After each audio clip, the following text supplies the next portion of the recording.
शेख अब्दुल कादिर जिलानी, जिन्हें गौसे आज़म भी कहते हैं, एक बहुत ही बुजुर्ग और मुअज़्ज़ज़ शख्सियत थे। उनकी पूरी ज़िंदगी इस्लाम की तबलीग और इशाअत में गुजरी। बेशुमार लोगों ने उनसे रूहानी फैज़ हासिल किया और आज भी दुनिया उनकी तालीमात से मुस्तफ़ीद हो रही है। आपको बचपन से ही इल्म हासिल करने का बेपनाह शौक़ था। इब्तिदाई तालीम तो आपने अपने कस्बे जिलान में ही हासिल की, लेकिन दीन की आलीज़े तालीम के लिए बगदाद जाना ज़रूरी था। इस ज़माने में गाड़ियाँ और मोटर कारें नहीं थीं, इसलिए लोग काफ़िलों की सूरत में पैदल सफ़र करते थे। चुनाचा आपकी वालिदा ने आपको भी बगदाद जाने वाले एक काफ़िले के हमरा रवाना कर दिया। सफ़र पर रवाना होने से पहले आपकी वालिदा ने आपको कुछ खुराक और 40 अशरफियाँ गुज़र औकात के लिए दी।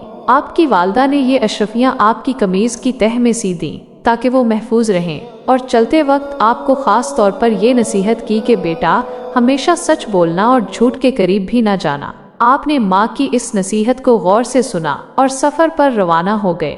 काफ़िले के लोग डरते डरते सफ़र पर रवाना हुए। इन्हें इस बात का भी खदशा था कि कहीं रास्ते में डाकू काफ़िले पर हमला ना कर दें, क्योंकि इन दिनों रास्ते गैर महफूज थे और डाकू अक्सर काफ़िलों को लूट लिया करते थे। आखिर वही हुआ जिस बात का डर था। काफ़िले ने अभी सफ़र की 2 मंजिलें ही तय की थीं कि डाकुओं के एक गिरोह ने रात की तारीकी में उस पर हमला कर दिया। तमाम काफ़िले में अफरा तफरी और भगदड़ मच गई और डाकुओं ने अहले काफ़िला को खूब लूटा।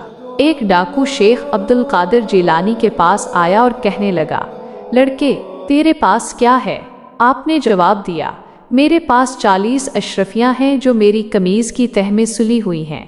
डाकू ने आपकी इस बात को मजाक समझा और हंसता हुआ आगे गुजर गया। इतने में एक और डाकू आपके पास आया और वही सवाल किया। आपने फिर वही जवाब दिया। वो डाकू ये जवाब सुनकर हैरान हुआ और आपको पकड़कर अपने सरदार के पास ले गया। डाकू के सरदार ने ताज्जुब से आपको देखा और पूछा, लड़के, सचमुच बता, तेरे पास क्या है?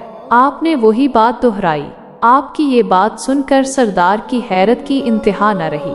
आपने अपनी कमीज की तह को खोला तो पूरी 40 अशरफियाँ जमीन पर गिर पड़े।